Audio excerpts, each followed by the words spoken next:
producción de oxitocina. Lo decíamos entonces, vamos a hablar acerca de este reflejo neuroendocrino que es propiamente el ordeño, ¿sí? Entonces, ¿en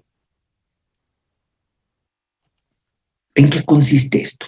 Pues los que nunca han ordeñado, ¿sí?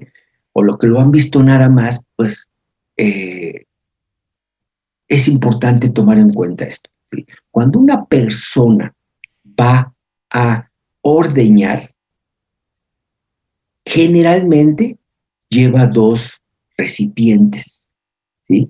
En un recipiente muy limpio es en donde va a recoger la leche, pero hay otro recipiente en donde lleva generalmente agua limpia y tibia, ¿sí? Y en este recipiente donde lleva agua limpia y tibia también lleva, ¿sí?, un lienzo, un trozo de tela limpio, ¿sí? ¿Qué es lo que va a hacer esta persona antes de ordeñar, antes de sacar la leche? Lo primero que hace es, bueno, probablemente lo primero que tengan que hacer es amarrar aquí la cola, porque luego están ordeñando y la cola empieza a moverse para allá y para acá y termina tirándole el sombrero y dándole unos golpes ahí, unas cachetadas ahí. Esto hay que amarrar la cola, ¿sí? Por un lado. Por otro lado, llega y con el trapo limpio, sumergido en el agua tibia, ¿sí?, lo exprime y con ello limpia la ubre. Las vacas están echadas ahí y obviamente las tetas están en contacto con el piso, entonces hay que lavar, ¿sí? Hay que higienizar la ubre. Y este tiene dos propósitos: higienizar, porque repito, la ubre está en contacto con el piso, pero sobre todo también a la hora de estar limpiando las tetas y la ubre en general, se genera propiamente este reflejo neuroendocrino. Cuando hay un masajeo sobre la glándula mamaria, de ahí se envía un estímulo a el encéfalo, ¿sí? Por una vía aferente se manda información hacia, ¿sí?, el encéfalo. Y el encéfalo responde, ¿sí?, enviando oxitocina. Es importantísimo este masajeo y es el equivalente de lo que hace un becerro. Cuando un becerro va a amamantarse, lo primero que hace no es pegarse a la teta y empezar a succionar, empezar a mamar. Lo que hace es, ¿sí?, masajear a la ubre. ¿Cómo la masajea? Pues como que la trompea, como que la estimula, ¿sí? Llega y con el hocico y movimientos circulares así de la cabeza, lo que hace es estimular a la ubre, ¿sí? Y esto genera un estímulo que viaja hasta el encéfalo y en respuesta el encéfalo secreta oxitocina que por vía sanguínea llega aquí. Cuando llega entonces la oxitocina a la glándula mamaria, ya dijimos, lo que hace es estimular la contracción de las células mioepiteliales que rodean a los folículos glandulares, y esto hace que se expulse la leche de los folículos, baje a lo que se llama la cisterna de la leche, y ahora sí, una vez que ya hizo esto el crío o lo hizo el vaquero, lo que hace ahora sí es estimular, ¿sí?, por presión sincronizada, ¿sí?, y cierta actitud de estiramiento, hace que a través del pezón se pueda obtener la leche. Succión por mamado o expulsión de la leche por la ordeña.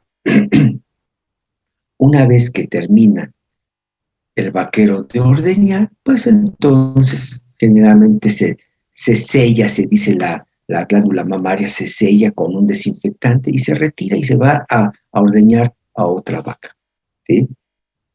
Y es el mismo procedimiento, ¿sí? Siempre debe de haber propiamente esta acción de preparación. Antes de pretender estimular la salida de la leche, lo primero que tiene que hacerse es masajearse a la ubre y los pezones, pero sobre todo a la ubre, la glándula, para que por este reflejo neuroendocrino, ¿sí?, el animal secrete oxitocina, y gracias a la oxitocina, la leche que ya está formada baja, ¿sí? Esta es la función de la oxitocina que se conoce desde hace mucho tiempo, ¿sí? Y esto es lo que hacen todos los animales, todos los mamíferos, ¿sí? Aquí estamos viendo precisamente esta imagen en donde otra vez estos son los folículos, los ácidos mamarios, ¿sí? Y esto, parecen así como un racimo de uvas, están rodeados por células mioepiteliales, ¿sí? Cuando llega la oxitocina, contrae a estas células mioepiteliales que aquí no están representadas, y cuando se contraen, apachurran literalmente a estos folículos, y estos vacían su contenido hacia un conducto, ¿sí?, de la leche, un conducto lácteo, y así, por conductos cada vez más grandes, llega un momento en el cual se encuentra, como les digo, lo que se llama la cisterna de la leche. Y ya nada más ahora ahí, precisamente por el acto del ordeño, se facilita la salida de la leche, ¿sí? Esto hacen todos los animales también. Antes de mamar, lo primero que hacen es estimular, ¿sí? Que a veces se dice coloquialmente, llegan los cachorros y lo que hacen es trompear, estimular la glándula mamaria para que con ese estímulo, otra vez aquí se ve, el impulso nervioso viaja, ¿sí? Y aquí se libera la oxitocina.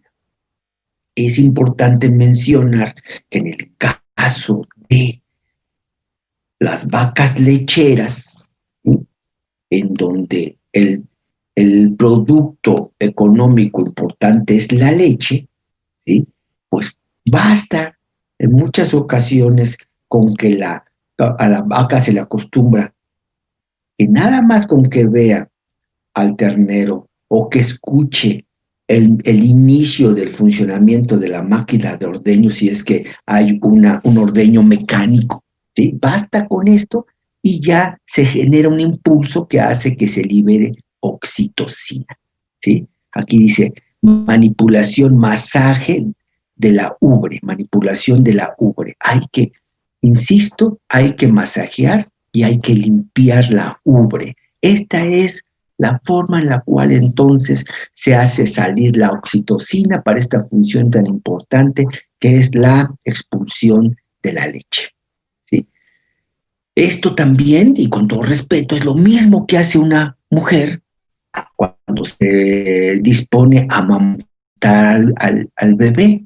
¿Y qué hace la mujer?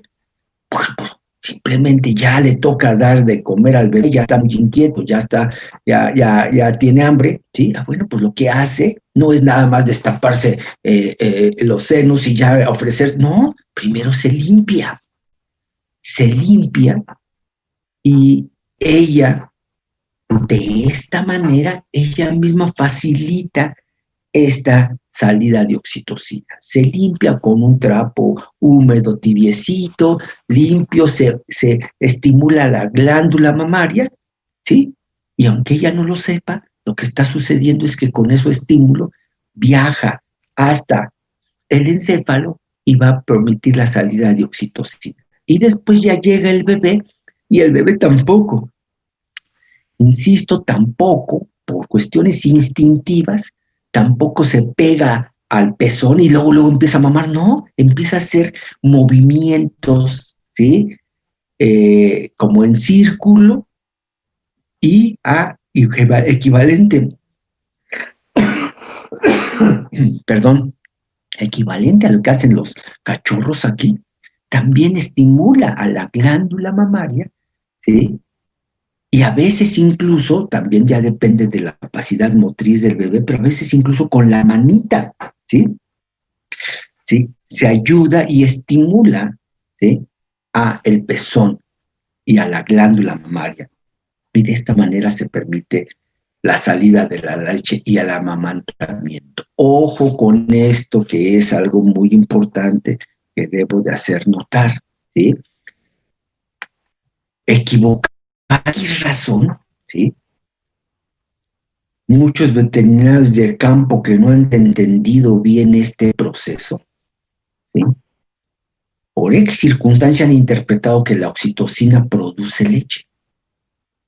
Y entonces no es raro que de repente parió una vaca, un becerro, parió una perra, una camada, ¿sí? Y los cachorritos se dan cuenta que maman, ¿sí? Pero que no quedan satisfechos, no ganan, no obtienen mucha leche. Entonces la gente dice, ay, es que creo que la perra no tiene leche. Y algunos veterinarios creen que con que le pongan inyección de oxitocina, con eso va a producir leche. Ojo con esto, estoy enfatizándolo ahorita, ¿sí? La oxitocina no produce leche, lo que hace es facilitar la salida de leche que ya esté preformada. Pero si no hay leche, pues le podemos vaciar un frasco de oxitocina y la glándula y las células que rodean a los folículos pueden estar contrayéndose como locas, pero si no hay leche, pues no hay leche que salga. Entonces, la oxitocina, insisto, no produce leche. La oxitocina lo que hace es facilitar la salida de leche que ya esté preformada, ¿sí? Entonces, ojo con esto. Profesor. Ahora bien, otra función, dijimos también muy importante, es precisamente esta situación de lo que es el parto, ¿sí? Dijimos que también la oxitocina va a estimular o va a contribuir a que tenga lugar el parto. ¿Sí? Miren, aquí no es el momento todavía, y de hecho podemos mencionar algunos aspectos de esto, pero ustedes esto lo van a ver en reproducción de manera más extensa, y si no, perdón, léanselo en cualquier libro, nada más para que vean el parto. Perdone, el parto no es nada más que la hembra se siente a pujar y expulsa el crío. Aquí viene el crío. No es producto de una hormona, que en este caso sería la oxitocina. Ah, pues ya hay que parir, que le pongan la oxitocina, ya con eso pare. No es tan sencillo. Existe el parto, es un proceso vital tan importante, y sin embargo, todavía hay muchos aspectos que no se entienden del todo porque es un proceso muy complejo. Entre otras cosas, ¿sí? Participan muchas hormonas y tiene que haber muchos eventos para que tenga lugar el parto. Y la prueba está en que ustedes vean cualquier libro de fisiología o busquen en internet la fisiología del parto y les van a hablar acerca de las teorías del parto, ¿sí? Bueno, rápidamente les tengo que decir, ¿sí? Una hembra puede gestar gracias a que durante todo este periodo de gestación tiene una hormona que se llama la progesterona.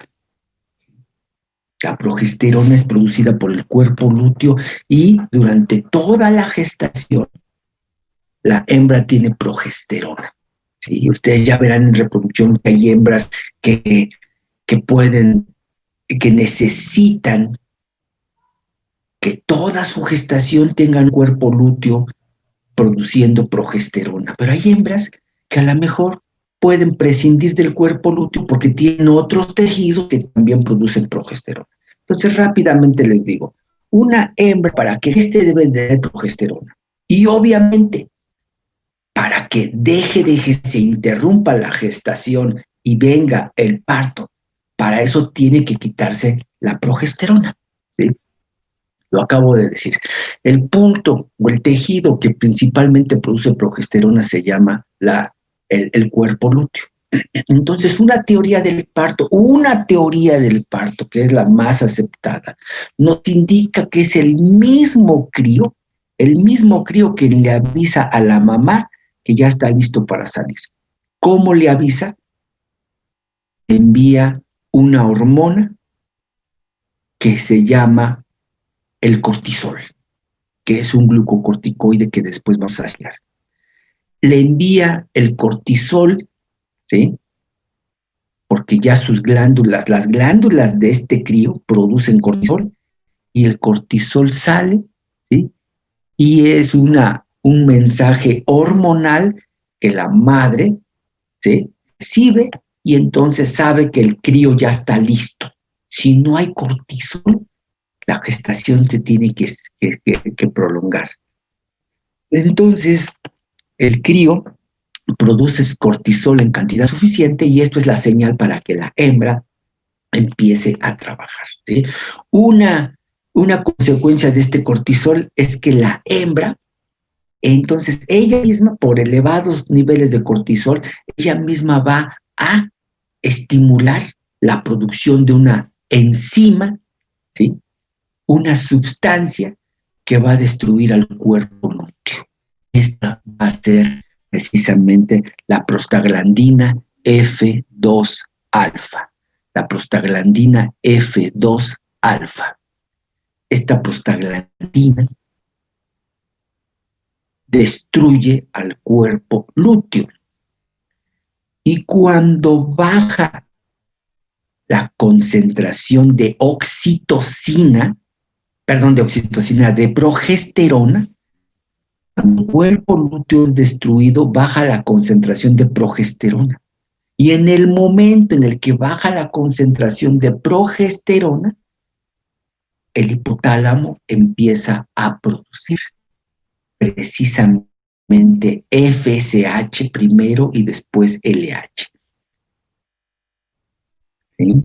FSH y LH. Así también como lo vimos, para que tuviera lugar la ovulación y que explique el proceso. Entonces, tan pronto bajan los niveles de progesterona, sale FSH y FH, hay estimulación a nivel ovárico.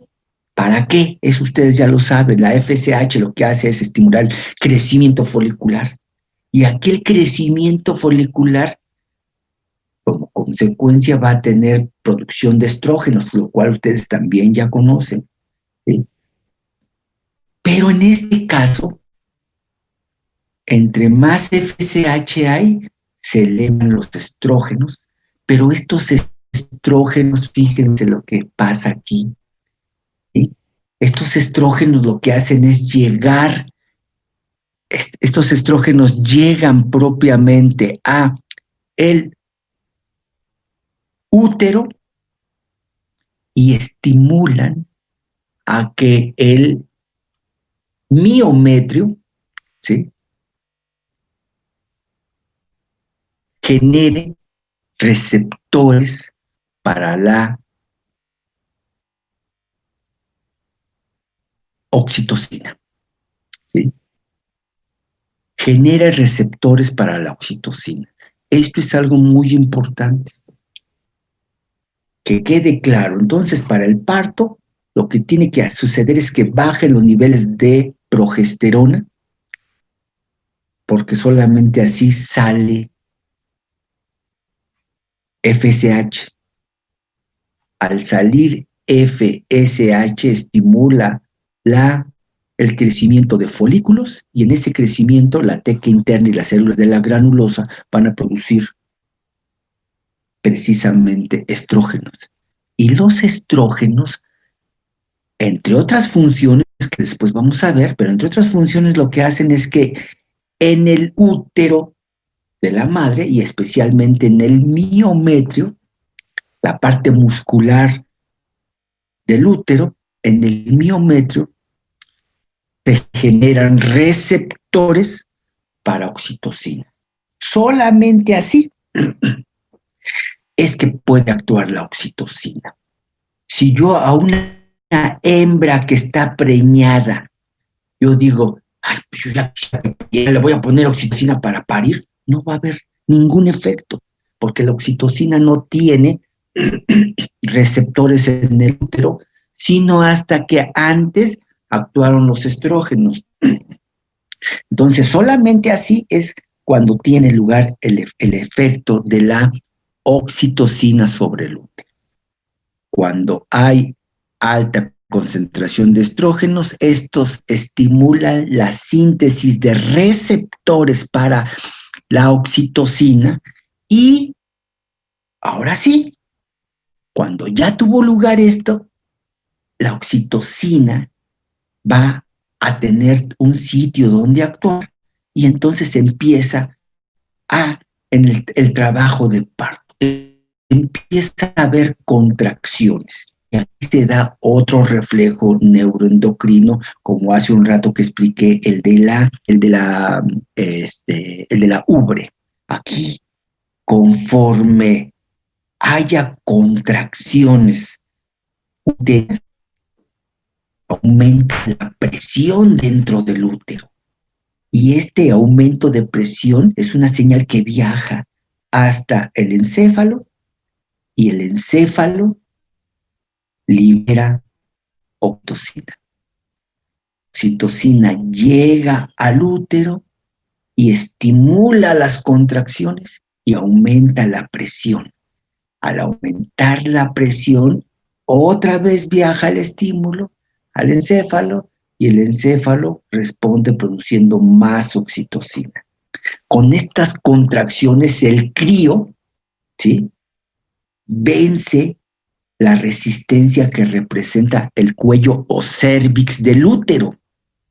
Y en ese momento empieza a vencer esta resistencia y el crío empieza a acomodarse en lo que se llama el canal del parto. ¿Sí? Empieza a acomodarse. Y ya aquí es cuando se lleva a cabo lo que llamé en su momento un ciclo vicioso, que es el fundamento del feedback positivo. ¿Sí? Entre más oxitocina llegue, más contracción. A más contracción, más presión.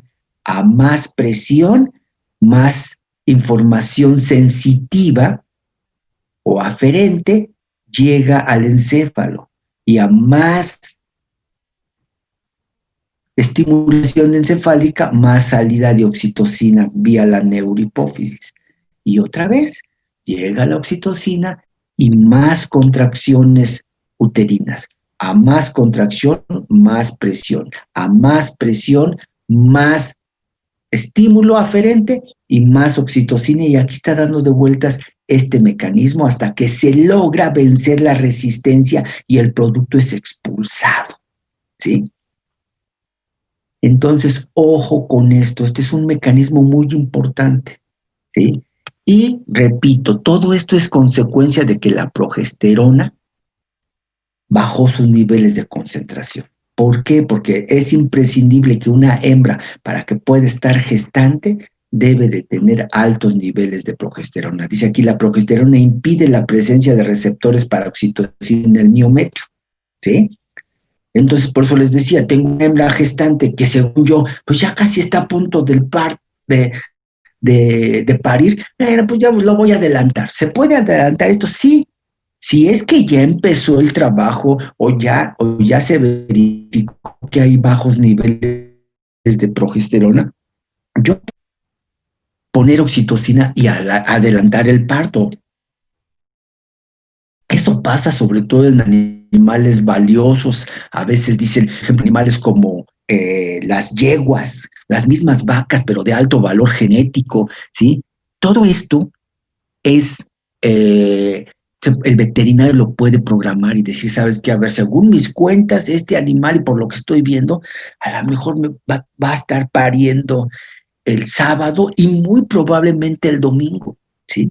Entonces puedo hacer yo que si estoy viendo, ya estoy viendo que hay signos de que ya el animal ya va a parir, tengo las cuentas muy bien hechas y todo esto, pues puede ser que ya empiece a viene el parto. Por ejemplo, fíjense, hay una hormona que se llama la relaxina, ¿sí? Esta hormona se llama relaxina porque relaja lo que se llama el canal del parto, relaja el canal del parto. Y si ustedes ven a esta vaca antes del parto, ¿sí? Una semana antes del parto, esta vaca, y ustedes pueden verificarlo, ¿sí? Una vaca parada, ¿sí? Tiene un lomo prácticamente rectilíneo, ¿sí? Un lomo prácticamente rectilíneo. Y cuando faltan unos 2 o 3 días para el parto, ya empezó a actuar esta hormona que se llama la relaxina, y cuando ya esta hormona empieza a actuar, relaja lo que se llama la sínfisis púbica, ¿sí? El producto tiene que salir justamente por el canal que se llama el canal materno, pero tiene que pasar, ¿sí? Por la pelvis, ¿sí? Entonces, entonces, para que pueda pasar por aquí, los huesos que están conformando este canal se tienen que, vamos a decirlo así, como aflojar. Por eso se llama esta hormona la relaxina, que afloja. Y entonces, cuando tengo a una vaca que ya está próxima al parto, yo la veo que la parte final del dorso, esto que les dije que es una línea recta, al final, como que ya esta parte final, como que se empieza a doblar. Técnicamente a esto en el campo la gente dice, ya va a parir la vaca, ¿por qué? Ya se quebró. ¿Qué significa que se quebró? Que estaba a la línea recta y al final como que hay una caidita. ¿Por qué hay esta caída? Porque ya está actuando la relaxina y ya se está aflojando todo lo que vamos a llamar técnicamente el canal del parto. Es ahí cuando el veterinario puede decir, pues yo creo que ya va a empezar el trabajo del parto, puedo adelantarlo, le pongo oxitocina y puede estar aquí, y en lugar de que me toque a mí atender el parto el domingo, ¿sí? Pues lo hago el sábado y lo atiendo el sábado en la mañana, pongo oxitocina y el sábado a mediodía ya está pariendo la vaca o a la yegua. Claro, insisto, ¿por qué? Pues porque yo ya tengo este conocimiento de que la oxitocina estimula la salida, pero ojo, no puedo ponerlo con mucha antelación porque antes todavía no hay receptores para estrógenos, ¿sí? Entonces, es así como entonces tiene lugar el parto, ¿sí?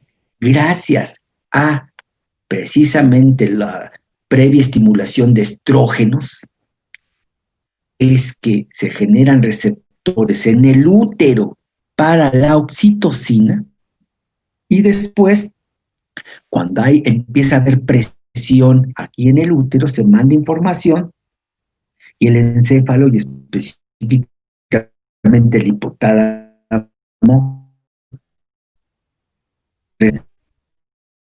a más oxitocina y contracción, más acción uterina, mayor presión, y a mayor presión, mayor estimulación aferente hacia el hipotálamo para que éste responda liberando, ¿sí?, oxitocina. Y aquí se da el círculo vicioso: más oxitocina, más contracción, más presión, más información aferente. Respuesta, más secreción de oxitocina. Y así está hasta que se vence la resistencia del cuello uterino y el producto va saliendo, ¿sí? Y estas contracciones son muy importantes para que salga el producto, ¿sí? En realidad son los productos. ¿Por qué? Porque producto de una gestación se va a generar un crío, pero además hay que expulsar La placenta que sirvió como un tejido protector y de comunicación entre el crío y la madre. ¿Sí? Entonces, esto debe de tener lugar. Todas las hembras que paren crías y tienen que expulsar las placentas, mismas que algunas hembras se comen las placentas de manera instintiva, no porque tengan hambre ni porque les falten nutrientes, que a veces así lo han interpretado algunas personas, se comen las placentas y a veces no, ahí se quedan las placentas y se tienen que desechar, ¿sí? Pero es así la manera en la que tiene lugar propiamente el parto. Y esta es una función también muy importante, entonces, que eh, es responsabilidad de la oxitocina, ¿ok? Y repito, esto es lo mismo que pasa en cualquier otra hembra gestante. ¿Sí? Y tiene que haber esta preparación, y tiene que haber estas contracciones, y tiene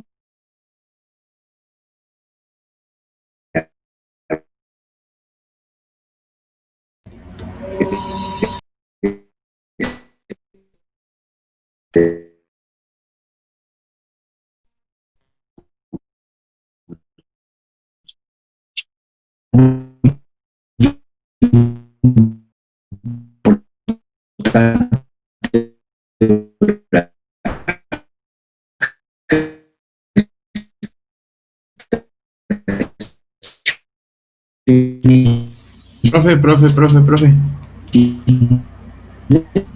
Profe,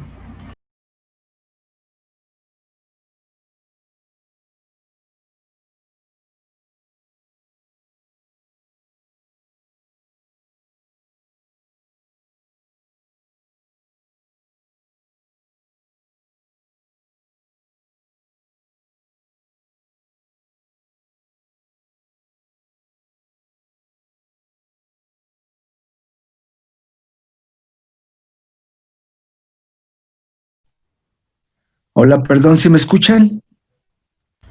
sí, ya se escucha ahí. Sí se escucha, profe. Yo no sé qué pasó, pero aquí de repente me mandó el mensaje que el internet se interrumpió. Ok, voy a volver a conectarme, por favor. ¿Ya estamos todos ahí? Ya. Ok, bueno, entonces, ¿hay aquí alguna pregunta? Aprovechando esta pausa, ¿hay alguna pregunta de lo que acabo de explicar? ¿Podría volver a repetir lo último? Es que se empezó a trabar y no escuchamos bien. Pues no sé qué estaba diciendo al último, pero me imagino que estaba hablando acerca de situación, de que cuando tiene lugar entonces el parto, debe de precisamente ser expulsado, no solamente, sino también junto con la placenta, ¿sí? Que ustedes ven aquí, por ejemplo, en este esquema, se ve aquí cómo el bebé está conectado con el ombligo hacia la placenta y aquí esta capa también hay que arrastrarla, tiene que salir en el que los animales, ya no sé si preguntarles o no, ¿ya vieron los tipos de placentas que hay en los animales a nivel de histología? ¿Ya lo vieron eso? No, todavía no, doctor. No, todavía no. Tampoco. Pues bueno, pues ¿qué les puedo decir? Entonces, hay diferentes tipos de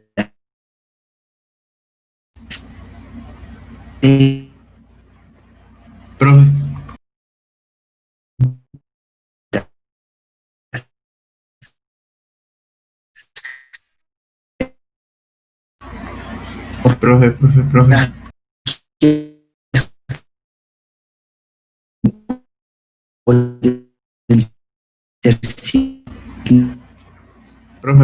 ser Profe.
Hola, perdón, otra vez está aquí traicionando aquí el internet. ¿Ahí están viendo, perdón? Sí, ya se ve. Bueno, pues perdón, esperemos que no se vuelva a interrumpir esto. Vamos a continuar la clase. Aquí me acerqué ya más hacia el módem. Espero que no haya problema. Entonces les decía que es muy importante hacer notar que la, la placenta tiene que ser expulsada, y que les estaba yo comentando que hay algunas placentas que interaccionan mucho con el endometrio e interaccionan mucho físicamente e histológicamente. Y entonces cuando es expulsado el producto y sale la placenta, hay un desgarramiento, por decirlo así, y hay evidentemente expulsión de sangre, hay una hemorragia, ¿sí? Hay algunos animales que tienen placentas que interaccionan muy poco con el endometrio, y entonces prácticamente son partos en donde no hay expulsión de sangre. Entonces esto lo van ustedes a ver en histología después. Bien, entonces, estas son las dos funciones que durante mucho tiempo se relacionaron solamente con la oxitocina, lo que es la bajada de la leche y lo que es el parto, ¿sí? Pero ahora vemos que también hay otras funciones. Y una de estas funciones importantes fue precisamente que se pudo observar que durante el coito existe la producción y liberación de oxitocina de parte de la mujer. En este caso se pudo observar precisamente esta situación.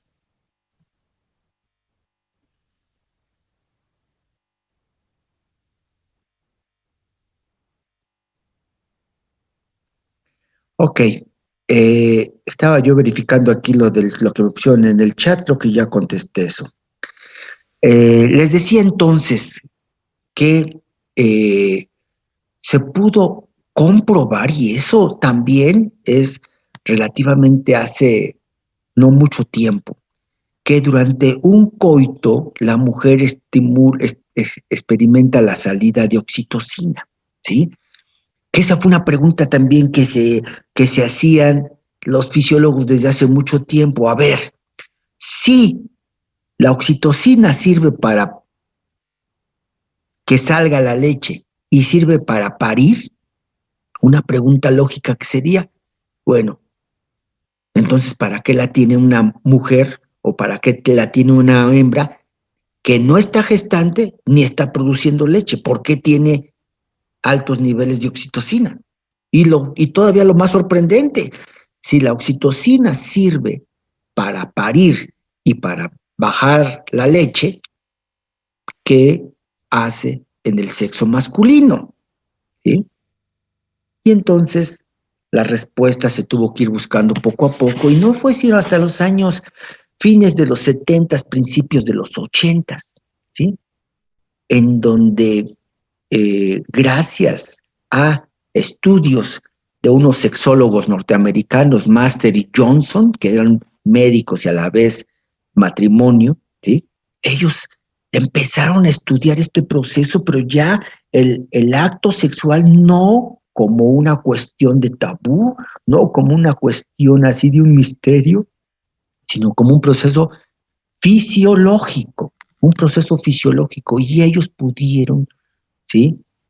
Obviamente con autorización de personas que participaron en sus experimentos, ellos pudieron comprobar que cuando una pareja tenía relaciones sexuales, ¿sí?, se elevaban los niveles de oxitocina. Y la pregunta es, ¿para qué se elevan los niveles de oxitocina?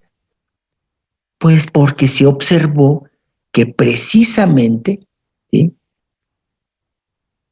la oxitocina puede también estimular contracciones uterinas antiperistálticas para facilitar el ascenso de los espermatozoides depositados por el sexo masculino, ¿sí?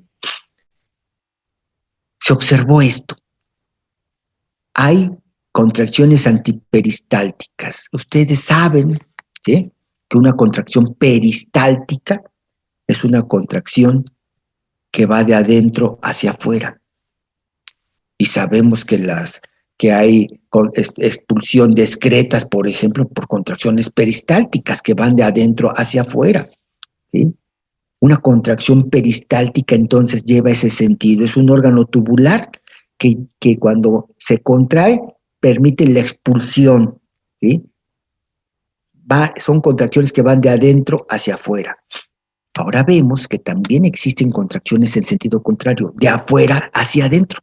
Esa es una contracción antiperistáltica.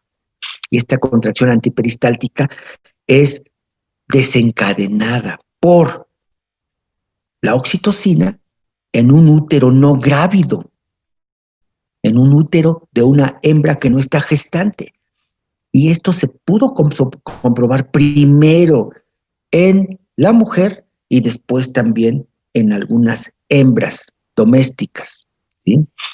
Entonces, durante el coito hay precisamente una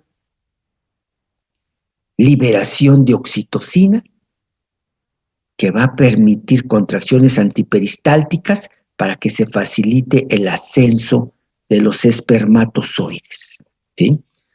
Los espermatozoides son depositados en la parte final de la vagina y de ahí tienen que los espermatozoides abrirse camino entre el cuello o cérvix, atravesar el cérvix, atravesar todo el útero, salir del útero y llegar hasta los oviductos, o en el caso de la mujer, las trompas de falopio, ¿sí? ¿Sí? Y llegar hasta un punto de esos oviductos que es el sitio de fecundación. Entonces, para que lleguen hasta allá, hay movimientos antiperistálticos inducidos por oxitocina que van a permitir este ascenso de los espermatozoides, ¿sí? Esta es otra función que justifica la presencia de la oxitocina en una hembra que no está gestando, tampoco está lactando, ¿sí?, tampoco está en trabajo de parto, ¿ok?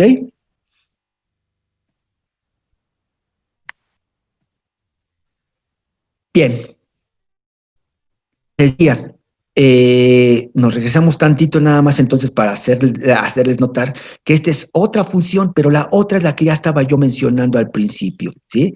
También esta otra función, ¿sí?, la que está relacionada con las cuestiones afectivas.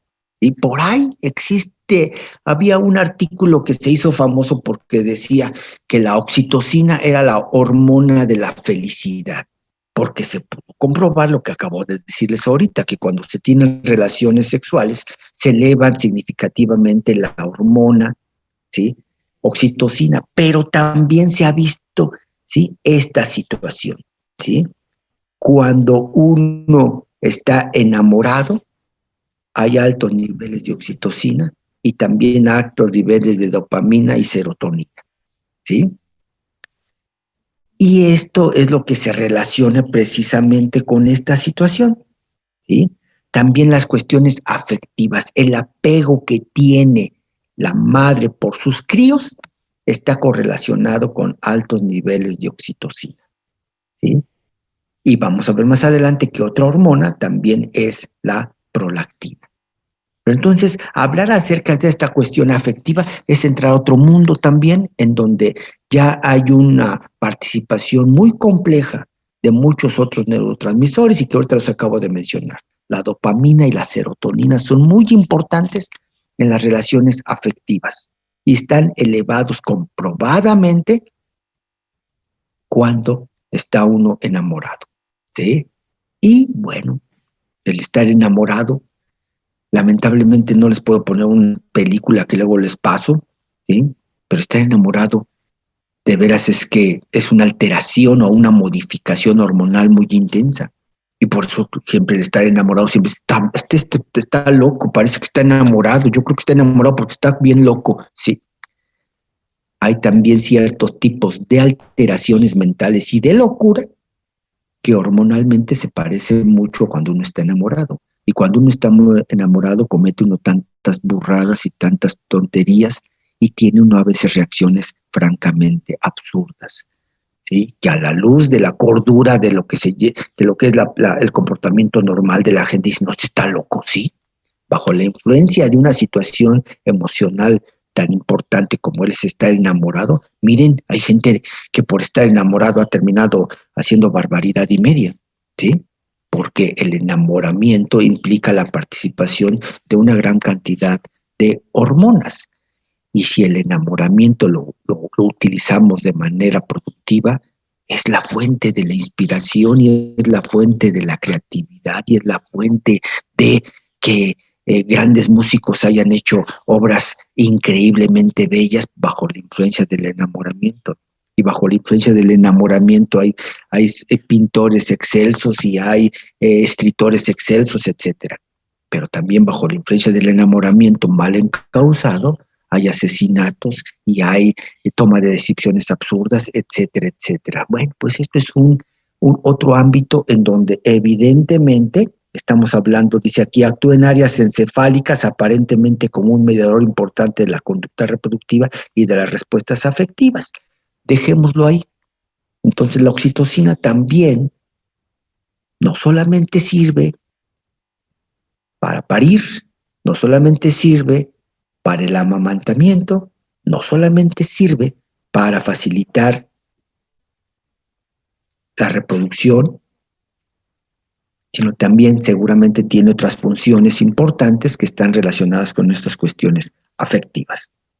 Ok, con esto terminamos entonces de analizar lo que es la oxitocina. Y estas son las dos hormonas liberadas por la neurohipófisis, la ADH y la oxitocina.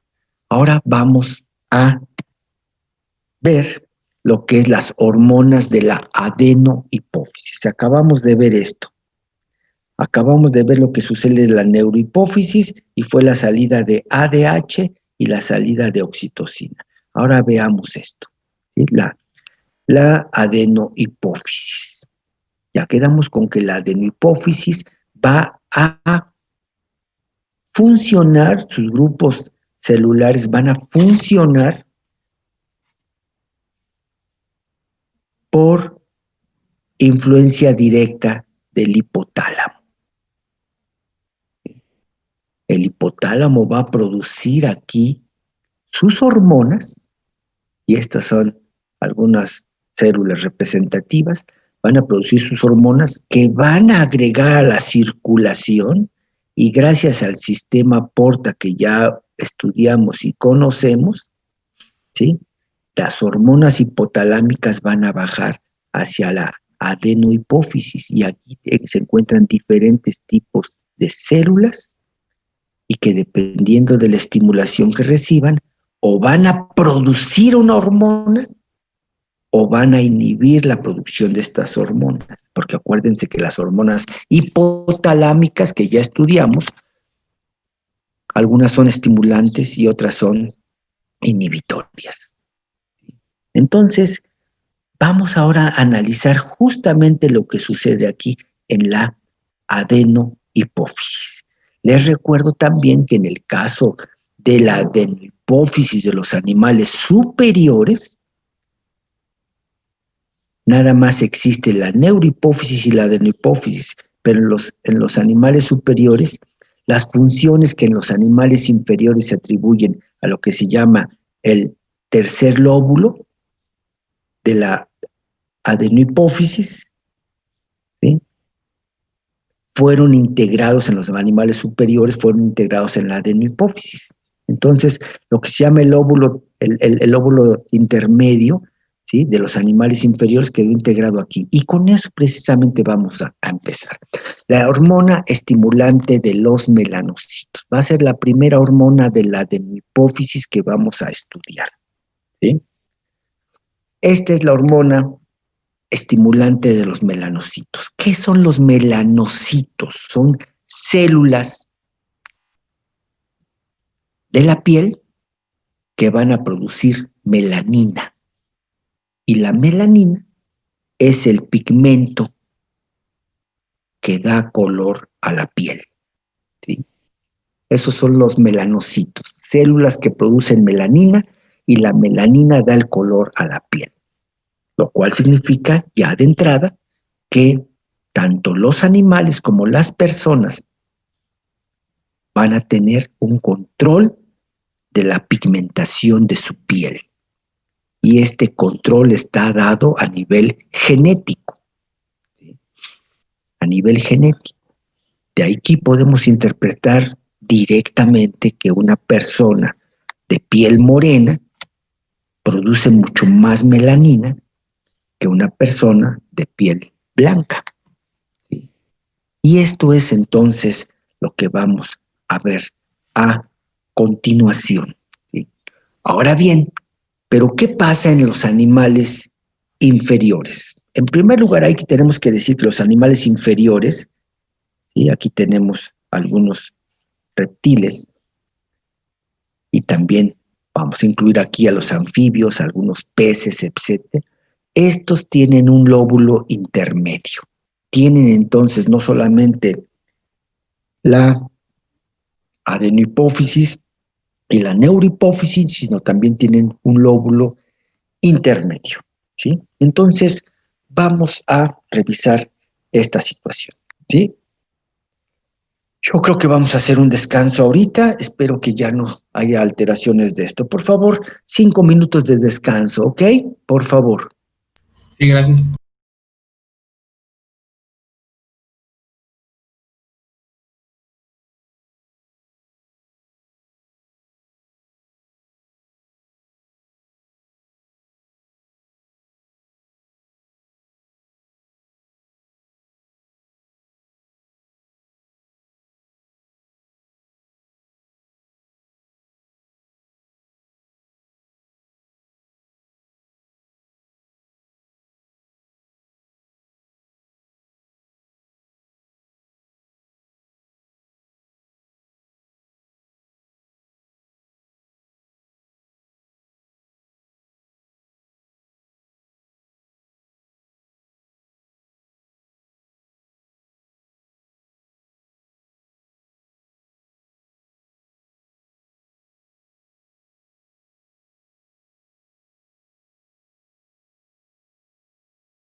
Hola, ya de regreso, vamos a continuar, por favor.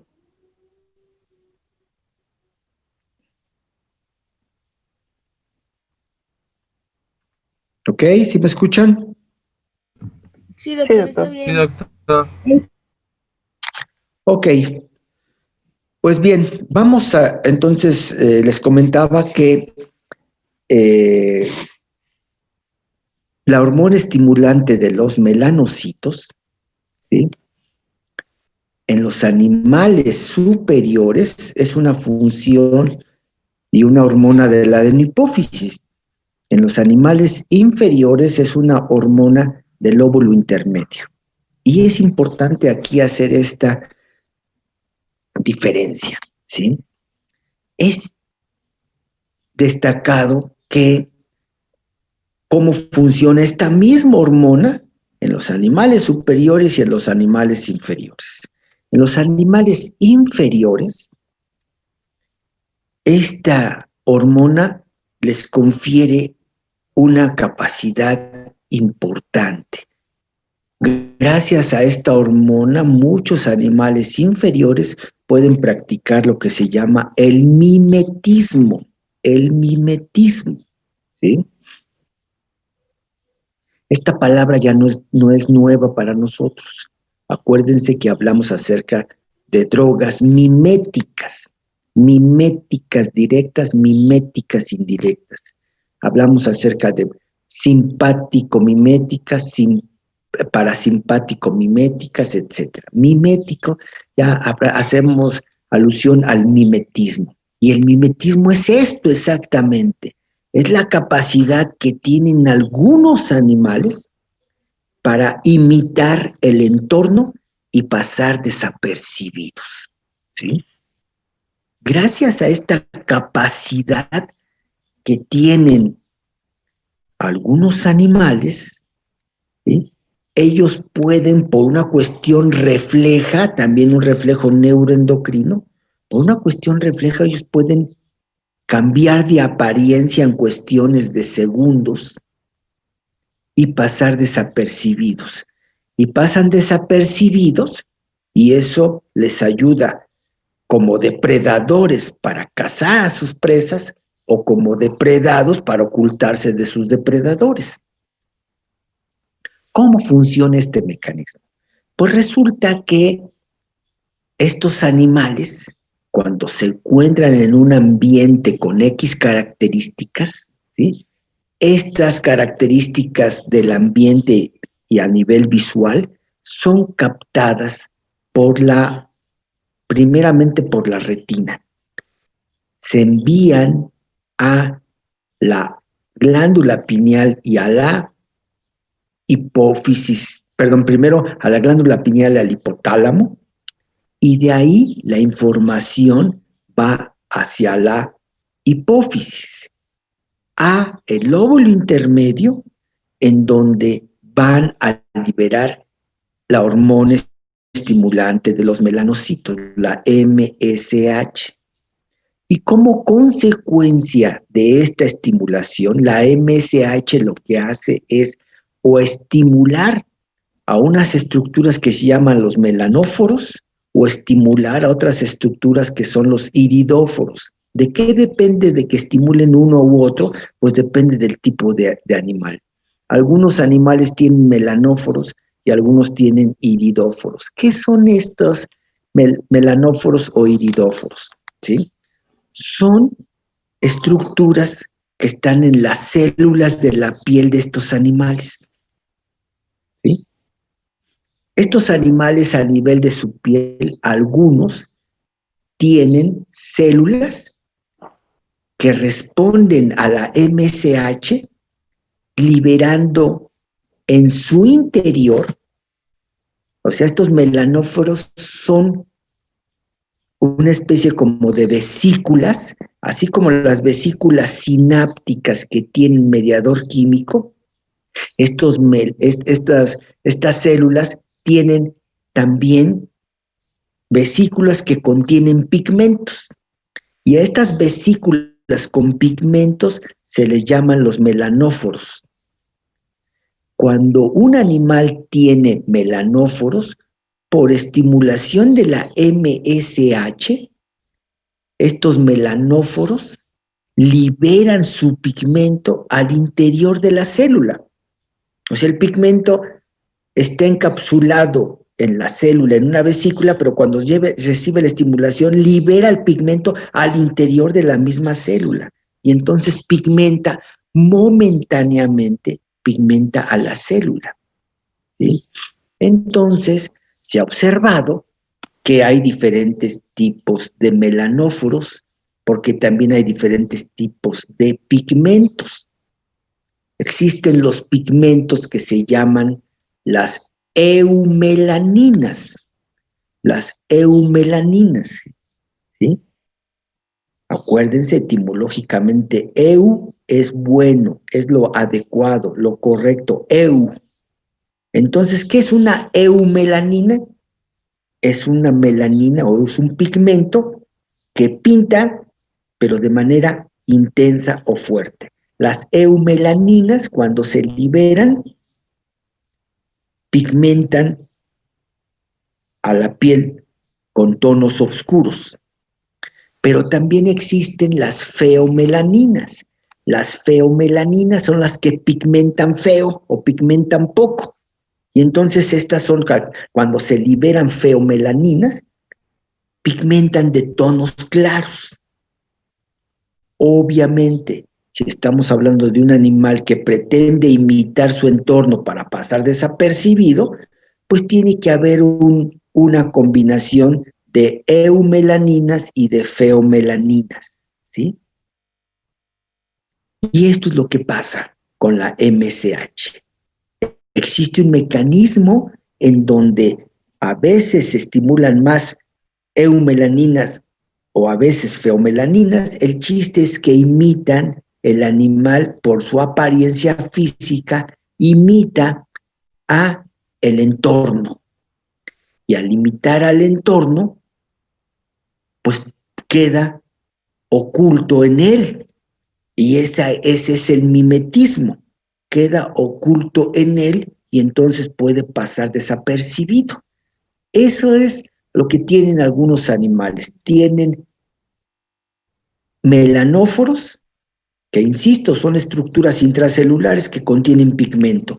Y cuando son estimulados por MSH, liberan estos pigmentos al interior mismo de la célula, y lo que van a hacer es que la célula y el conjunto de células que forman los tejidos, pues obviamente va a tener una apariencia que va a imitar al entorno, ¿sí? Y así tenemos como hay animales, ¿sí?, pues que pasan desapercibidos, ¿sí?, como aquí. Una mariposa que pareciera que son hojas. Está, imagínense, en un follaje verde, pues no vemos esta mariposa. En este caso, este animal, esta salamandra que puede estar aquí, es verde y está en un follaje verde, pues pasa desapercibido. De tal manera que entonces, ¿sí?, esta capacidad que tienen algunos animales, porque en algunos, como los que acabo de mencionar ahorita y acaban de ver, pues esta es una coloración permanente prácticamente de algunos de estos. Esta mariposa no cambia de color, ¿sí? Pero hay algunos animales que sí lo hacen, hay algunos animales que sí lo hacen en fracciones de segundo. Entonces algunos liberan entonces estos pigmentos, pero hay otros animales también dentro de los animales inferiores, anfibios, reptiles y peces, hay animales que en lugar de tener melanóforos, que son estos pigmentos encapsulados, tienen iridóforos. ¿Qué son los iridóforos? Son unas estructuras que cuando reciben la influencia de la MSH, reaccionan y constituyen, hagan de cuenta, como pequeños espejos, ¿sí? Los iridóforos son como pequeños espejos. Cuando se estimula su formación, reflejan simplemente el entorno. Y en lugar de estar pigmentándose como los animales que tienen melanóforos, los que tienen iridóforos imitan lo que está a su alrededor. y entonces por eso son tan eficientes, porque lo que hacen nada más es reflejar lo que está a su alrededor y por eso tienen una apariencia idéntica al entorno. Entonces, esta es otra función de la MSH en algunos animales. En lugar de pigmentarlos y ponerlos a tono con el ambiente, aquí reaccionan formando como pequeños espejos e imitan el ambiente. De una u otra manera, los animales entonces imitan el entorno para pasar desapercibidos y ya les decía, algunos animales, gracias a esto, pueden pasar desapercibidos y cazar a presas. Son los depredadores. Pero algunos otros animales pueden pasar desapercibidos y escapar de sus depredadores, ¿sí? Este mecanismo se observa en estos animales y repito, estos animales es muy evidente que tienen el óvulo intermedio y en el óvulo intermedio producen MSH.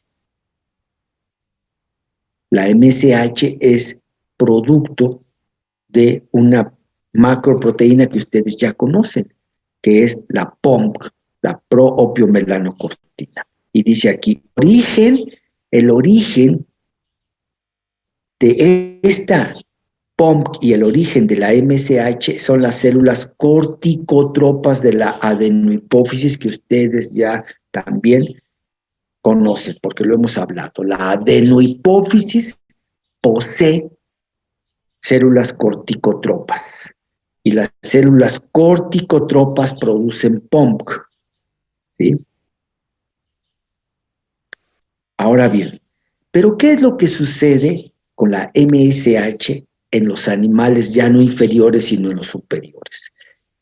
De entrada, decir que en los animales superiores el óvulo intermedio quedó integrado evolutivamente a la adenohipófisis. Entonces, en la adenohipófisis va a producir precisamente, ¿sí?, en sus células corticotropas va a producir POMC. Y gracias a esto se va a producir la MSH, ¿sí? ¿Qué hace la MSH en el caso de los animales superiores?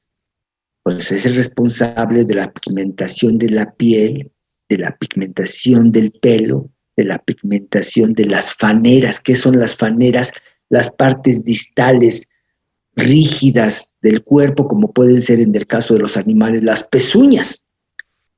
La pigmentación de las pezuñas también está controlada. La pigmentación de la cornamenta, esa es otra fanera. Los cuernos, ¿sí?, también se pigmentan de manera genéticamente predeterminada, ¿sí?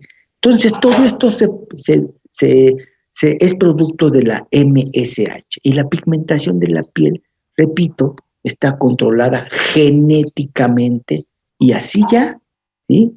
La gente, pues cada persona tenemos una pigmentación de la piel que más vale que estemos tranquilos y a gusto con nuestra pigmentación. ¿Para qué nos frustramos? Porque ese es un problema también psicológico importante, ¿sí?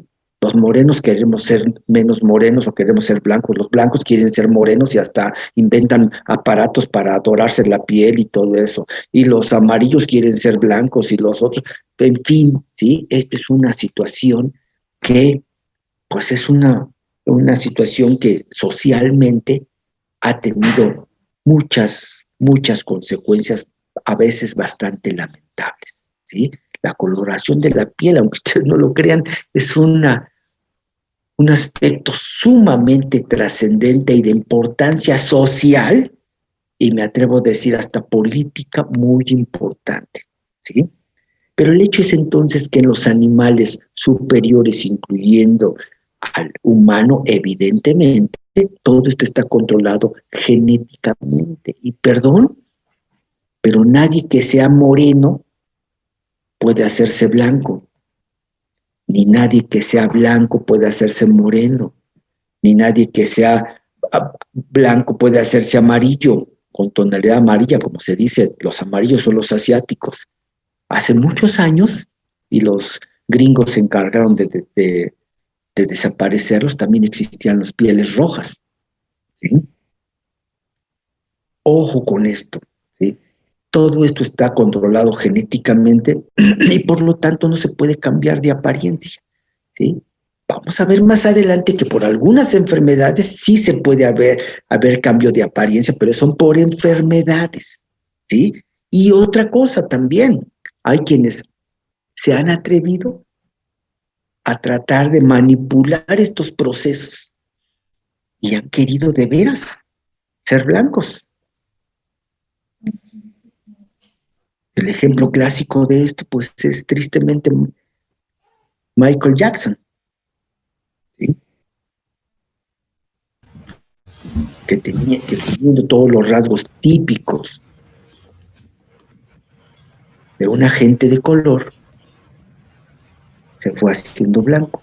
Claro, teniendo atrás a un grupo de médicos que iban tratando de irlo despigmentando y además de manera controlada.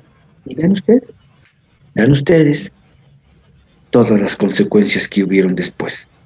El hecho es que, ojo, en este sentido, en los animales superiores no existe esta capacidad que tienen los animales inferiores, el mimetismo. Esta no es una capacidad de estos animales y aquí, repito, todo está determinado genéticamente. Y pudiera haber algunos cambios de apariencia temporal, que también es otra vez producto de la interacción que tenemos con el ambiente y otra vez caemos en lo que estuvimos hablando de la homeostasis.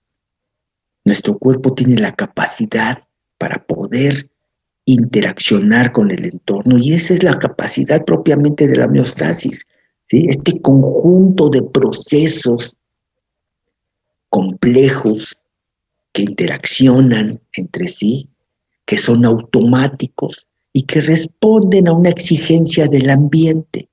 Bueno, pues también aquí hay algunas adaptaciones que se pueden hacer y algunos animales cambian de pelaje, cambian de plumaje de acuerdo a la estación del año, de acuerdo a la cantidad de horas luz, de acuerdo a la incidencia de los rayos solares.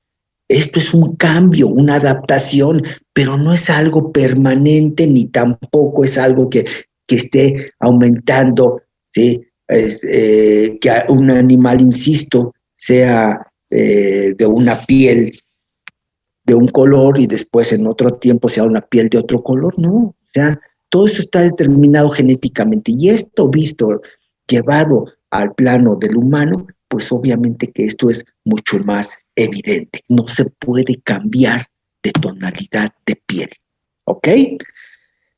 Ahora bien, decíamos, ya sea animales inferiores o animales superiores, ambos van a ser susceptibles primero de producir MSH y después de haber una respuesta ante la MSH. Y entonces decíamos, aquí tenemos a estos animales, los animales inferiores. Vean ustedes, ¿sí? Aquí dice que precisamente la MSH es producto de los animales inferiores del lóbulo intermedio, la pars intermedia, dicen en algunos libros, ¿sí? Haciendo alusión en latín a esta parte intermedia y que practican el mimetismo. Vean ustedes esta imagen que es muy importante. Tenemos aquí a una rana, ¿sí? Y el encéfalo de la rana aquí está, y es algo muy importante hacer notar que la rana, ¿sí? Su encéfalo apenas sí está protegido con una capa, ¿sí? De tejido óseo. Es muy, muy poco desarrollada. Y prácticamente vean ustedes aquí en la rana existe una glándula que sobresale y que prácticamente en el caso de la rana está solamente cubierta solamente por la piel. Y esta es la epífisis, ¿sí? ¿Alguien tiene alguna idea de qué otro nombre se llama? ¿qué otro nombre se llama a esta glándula que se llama la epífisis? Porque ahorita estamos hablando de la hipófisis, fíjense qué curioso, de la hipófisis. ¿Alguien tiene alguna idea de cómo se llama esta esta glándula que se llama la epífisis? ¿No es la pineal que le dicen el tercer ojo? Exactamente, es la glándula pineal. La glándula pineal o epífisis. Y es también aquí algo muy importante. La glándula pineal o epífisis en los animales inferiores solamente está cubierta prácticamente por piel. Y por lo tanto, esta glándula epífisis o pineal en los animales inferiores es un órgano fotosensible. Fotosensible. ¿Qué significa? Que reacciona y puede percibir la luz.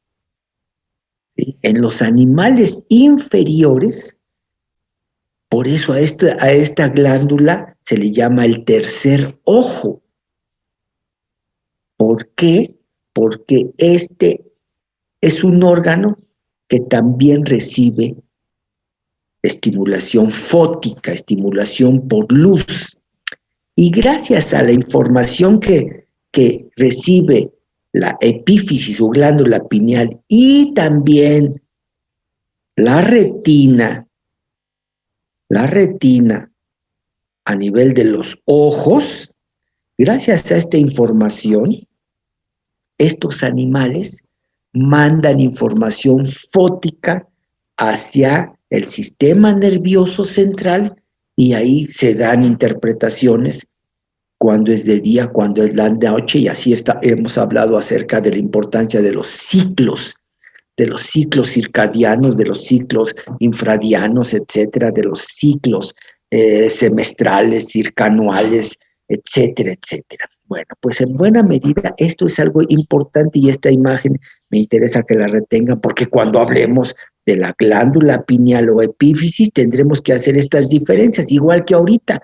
En los animales inferiores existe el lóbulo intermedio y pasa esto y esto y esto, pero en los animales superiores está la función en la hipófisis. Bueno, pues ahora también vamos a llegar a un momento en el que hablemos de la glándula pineal y decimos, en los animales inferiores pasa esto y en los animales superiores pasa esto otro, ¿sí? Entonces, ojo con esto. Por eso aquí se hace alusión a los fotorreceptores, los receptores de luz. Y los receptores de luz básicamente que están informando del entorno y están informando de la luminosidad o de la oscuridad al sistema nervioso central, quienes están informando son los fotorreceptores. Y los fotorreceptores son la retina y la glándula pineal. Ahora bien, ya habíamos hablado de que mientras que los animales inferiores, vean ustedes aquí estos animales, ¿sí? Mientras en los animales inferiores la MSH puede estimular a que se liberen las eumelaninas o las feomelaninas, las eumelaninas las que pigmentan tonalidades oscuras, las feomelaninas las que van a pigmentar de tonalidades más claras, ¿sí? Y decíamos también los iridóforos, los que actúan como pequeños espejos que van a imitar al entorno, ¿sí? Y ahora decía, ¿sí? En el caso de los animales, ya no los inferiores, sí existen influencias ambientales que pueden hacer que algunos puedan cambiar de apariencia, también, como lo hacen los animales inferiores, también por seguridad, ya sea para que puedan pasar desapercibidos o al contrario, para que puedan en un momento dado también actuar como depredadores o depredados, ¿sí? Si van a ser de los depredadores, tienen que pasar desapercibidos para ocultarse de sus presas. Si van a ser precisamente los animales presa, tienen que intentar pasar desapercibidos de sus depredadores. Y es ahí como Dice aquí en los mamíferos no hay un mimetismo como tal, como lo estamos viendo aquí en estos animales inferiores, pero sí adaptaciones temporales controladas por el hipotálamo y la glándula pineal, ¿sí? Entonces sí hay unos cambios de apariencia que obedecen a circunstancias extremas, porque este pobre zorro en invierno, imaginen este zorro con estos colores llamativos y tan vivos en la nieve, pues es un animal que se puede ver a kilómetros prácticamente. Cuando cambia de pelaje por el invierno, pasa desapercibido y tiene un chance, tiene una oportunidad por lo menos de cazar, tiene una oportunidad de conseguir propiamente, ¿sí?, el alimento que que debe de consumir. Permítame tantito, déjenme hacer una pausa porque ya se me está acabando la pila, ahora voy a conectar, voy por mi contacto, espérenme tantito.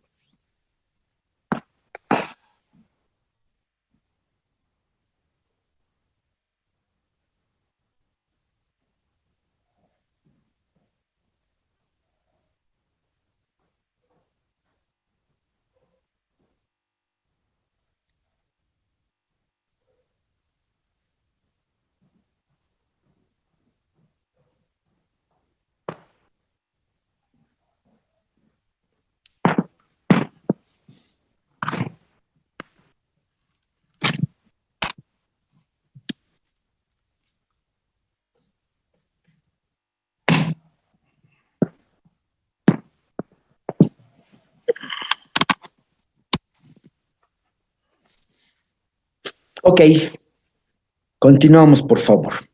Entonces, ojo con esto. La MSH es una hormona que es producto, a su vez, de una macromolécula que es producida por las células corticotropas de la hipófisis. Las células corticotropas en los animales inferiores están en el lóbulo intermedio. Las células corticotropas en los animales superiores están en la adenohipófisis. Estas células corticotropas, precisamente por estimulación de una hormona hipotalámica, pues van a estimular la síntesis de la proopiomelanocortina. Y la proopiomelanocortina es una macromolécula, ¿sí?, que después, por reacciones de hidrólisis, por reacciones enzimáticas muy precisas de hidrólisis, esta macromolécula se va a ir subdividiendo. Y entonces, de estas subdivisiones van a irse generando segmentos, algunos de los cuales van a ser hormonas, o algunos van a ser también precursores de las hormonas al final. Vean ustedes cómo aquí, en esta pequeña imagen, se observa cómo a partir de la POMC, ¿sí?, se genera aquí ACTH, ¿sí?, y hormonas beta-lipotropinas, por ejemplo, pero después a partir de otro segmento se genera MSH, ¿sí?, y otro tipo de hormonas, ¿sí? ¿Cuáles son estas hormonas? Bueno, en el caso de los animales inferiores, que tienen óvulo intermedio, a partir de la proopiomelanocortina se genera alfa-MSH, gamma-lipotropina, el PLIC y las beta-endorfinas. En el caso de los animales superiores, en la adenohipófisis se libera gamma-MSH, aquí se produjo alfa, aquí es gamma-MSH, se produce ACTH, se produce beta-lipotropina y así como también se producen beta-endorfinas, ¿sí? Ahora ya conocemos qué hacen las endorfinas. Ahora ya conocemos cuál es su importancia. Y ya hemos visto que son hormonas que incluso en una presentación les hablé acerca de las hormonas que se liberan cuando hacemos ejercicio. Por eso es tan gratificante el hacer el ejercicio. Y lamentablemente mucha gente se niega a hacerlo, porque qué flojera hacer ejercicio, ¿sí? Pero el ejercicio va a permitir la liberación de endorfinas. Y ya comentamos, las endorfinas son, ¿sí?, sustancias que van a poder actuar sobre receptores opioides y por lo tanto pueden desencadenar reacciones y consecuencias bastante agradables, ¿sí? Y que son reconfortantes. Bueno, ok. Entonces, con esta macromolécula pro-opio-melanocortina se pueden generar entonces muchas otras hormonas, ¿sí? Ahorita estamos hablando nada más de la MSH. Ya después hablaremos de la ACTH y probablemente de algunas otras hormonas como las que vemos aquí, las endorfinas, ¿sí?, que incluso no solamente tienen propiedades que generan bienestar, ¿sí?, que nos generan las sensaciones de bienestar, también tienen propiedades, por ejemplo, analgésicas, ¿sí? Analgésicas. Entonces, hablemos entonces acerca de esta propio melanocortina que dio origen a la MSH, ¿sí? ¿Cómo es que se produjo esto en la hipófisis? Les recuerdo que tiene que haber hormonas hipotalámicas y que en el caso de las hormonas hipotalámicas, pues todavía no se conocen y por eso se habla del factor liberador de la hormona estimulante de los melanocitos y del factor inhibidor de la hormona estimulante de los melanocitos, ¿sí? Esto es una cuenta pendiente que todavía se tiene. Pero lo que sí se sabe es que va a estimular en la hipófisis la producción de POMC y a partir de POMC se produce la MSH y que gracias a la MSH o también llamada hormona melanotropina, en el caso de los animales superiores y particularmente en el humano, hablaremos acerca de los melanocitos. ¿Qué son los melanocitos? Son células de la piel, ¿sí? Aquí están, células de la dermis, que tienen en su interior tienen melanosomas. ¿Qué son los melanosomas? Pues son las estructuras intracelulares en donde se produce melanina. En el interior de los melanosomas se produce y se almacena la melanina, que es el pigmento. Ahora bien, este pigmento, ¿cómo se utiliza? Pues conforme se va produciendo, se va expulsando y se va, como dice aquí, hay transferencia de melanosomas a las células de la piel. Lo que van a hacer es que va a pigmentar la piel y va a pigmentar, por ejemplo, los folículos pilosos que están ya no en la piel, sino en la parte superior, en la epidermis. Pero gracias a eso se pigmenta entonces la piel y se pigmenta el pelo, ¿sí? Y esto es lo que va a traer como consecuencia, pues, la apariencia de los animales superiores. Pigmentación de piel y pigmentación del pelo, ¿sí? Ahora bien, ¿qué es lo que sucede cuando hay alguna alteración o enfermedad relacionada con la MSH? ¿Sí? Pues entonces va a haber alteraciones de la pigmentación, ¿sí? Entonces, aquí dice enfermedades endocrinas. Algunas enfermedades muy importantes, por ejemplo, el hipopituitarismo, ¿sí? En primer lugar, ¿qué significa hipopituitarismo? Ya acuérdense, la pituitaria es sinónimo de hipófisis. A la glándula hipófisis también se le llamó en algún tiempo la pituitaria. Entonces, este nombre dice hipopituitarismo. ¿Qué significa? Es una alteración o una enfermedad en donde la glándula hipófisis, algo pasa, pero no está funcionando bien. Imagínense nada más el impacto que esto causa. ¿Por qué? Porque la hipófisis produce muchas hormonas y que tenga alguna alteración la hipófisis, pues entre otras cosas, va a hacer que el individuo se despigmente. Sí se aclara la piel. ¿Por qué se aclara? Pero que quede claro, ¿sí? Que es por enfermedad. Y en el hipopituitarismo, la persona va aclarándose la piel, aclarándose y se va poniendo como blanca, ¿sí? Hipopituitarismo. Otra enfermedad importante, la insuficiencia suprarrenal primaria. Nada más con decir suprarrenal, estamos hablando de humanos. Acuérdense que ya dijimos que a nivel veterinario, la glándula suprarrenal del humano, a nivel veterinario la llamamos las glándulas adrenales. ¿Por qué?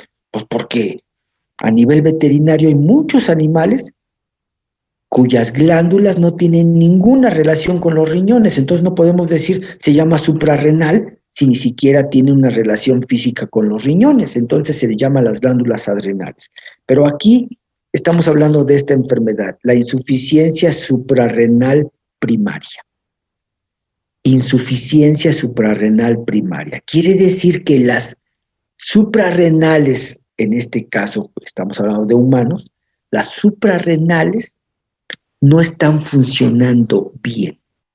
¿Sí? Ahora, ¿a qué significa, a qué se refiere esto de primario y secundario? Lo vamos a aprender más adelante con varios ejemplos de hormonas y de glándulas, pero ahorita rápidamente les digo, cuando una alteración endocrina se le da el calificativo de primario, es que el tejido productor de las hormonas está enfermo. Pero como en este caso las suprarrenal o las adrenales dependen, a su vez su funcionamiento depende de que les llegue la hormona adecuada. ¿Cuál es la hormona que estimula a las suprarrenales? Pues es la ACTH, la hormona estimulante de la corteza adrenal. ¿Sí? Entonces, si por alguna circunstancia la hipófisis no le manda ACTH, las adrenales no pueden actuar. Pero si es la adrenal la que está enferma, pues no actúa aunque la hipófisis esté bien. ¿A dónde voy con esto? Cuando es la glándula la que está enferma, en este caso la adrenal o la suprarrenal, cuando está enferma, a eso se le llama una alteración primaria. Cuando la glándula esté bien y no funciona porque no recibe la orden, entonces ya no es, vamos a decir, sí, ya no es su culpa, ya no es porque esté afectada, sino lo que pasa es que no le llega el estímulo. Eso es una afección secundaria. Espero que se entienda esto porque lo vamos a estar utilizando muy comúnmente, ¿sí? Insisto, cuando estamos hablando de una glándula, si esta glándula no funciona porque ella está alterada, está enferma, eso es una afección primaria. Si esta glándula que estamos estudiando no funciona, pero ella está bien, pero no funciona porque no le llega el estímulo, eso es una afección de tipo secundario. Y por eso aquí dice insuficiencia suprarrenal primaria, porque la adrenal o la suprarrenal está enferma. Y si está enferma, no produce sus hormonas. Y si no produce hormonas, ¿sí? Bajo esta circunstancia, el paciente va a tener hiperpigmentación. ¿Por qué? Porque fíjense, la adrenal está enferma. Y como está enferma, no produce hormonas, que son los mineralocorticoides, los glucocorticoides, los sexocorticoides, que vamos a ver después, ¿sí? la glándula suprarrenal o adrenal va a producir hormonas. Y cuando se estimula la glándula adrenal y esta produce sus hormonas, hace feedback negativo hacia el hipotálamo y la hipófisis para que ya no se le mande ACTH. Pero en este caso, si la glándula está enferma, no produce hormonas. Y si no produce hormonas, no puede haber feedback negativo. Y como no hay feedback negativo, ¿qué interpreta el hipotálamo? Dice, pues no hay respuesta, voy a mandar estímulo para que salga CTH. Y le manda el estímulo a la hipófisis. Y la hipófisis recibe el estímulo y dice, hay que mandar ACTH. Y manda ACTH. Y la ACTH llega a una glándula adrenal enferma. Y como está enferma, no responde. ¿Y qué interpreta el hipotálamo? Caray, ya mandé la orden y no hay respuesta, pues mando más a que salga más ACTH. Y la hipófisis manda más ACTH, pero la ACTH llega y la adrenal está enferma y no hay respuesta. Y entonces ahí empieza a haber una hipersecreción de ACTH pretendiendo estimular a la glándula que está enferma. Y por el exceso de ACTH, aquí dice, porque hay exceso de ACTH se da la hiperpigmentación. ¿Por qué? Porque la ACTH es químicamente muy similar a la MSH. ¿Y por qué son similares? Pues que porque provienen de la misma propiomelanocortina.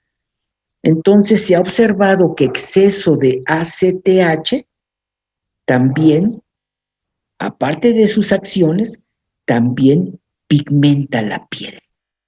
Hagan de cuenta que también el exceso de ACTH puede estimular a los melanocitos a que, ¿sí?, pigmenten la piel. Entonces, un individuo con problemas de adrenales grave puede irse hiperpigmentando porque la ACTH actúa como MSH, puesto que se parecen químicamente mucho, ¿sí?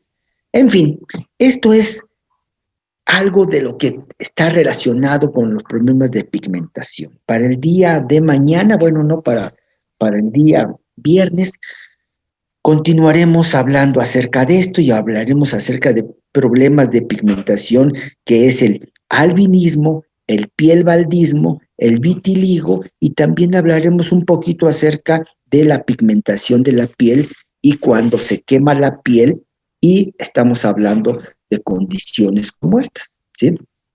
Hablamos de cómo una persona se puede dorar la piel voluntariamente, ¿sí?, y que cambia de apariencia, sí, pero nada más de manera temporal. Y como hay otros animales que experimentan alteraciones como el albinismo, y aquí vemos a personas albinas y animales albinos, ¿sí? En fin, de esto vamos a hablar la próxima clase. Perdón por estas situaciones del internet, pero como quiera que sea, terminamos la clase del día de hoy. No sé si tengan alguna pregunta, y si no, pues nos vemos para el día viernes. ¿Hay alguna pregunta? No, doctor, muchas gracias. Bueno, ok. Pues entonces, si no hay preguntas, que tengan un buen día. Nos vemos entonces el viernes. Hasta luego. Gracias, doctor. Hasta luego. Doctor. Gracias, hasta luego.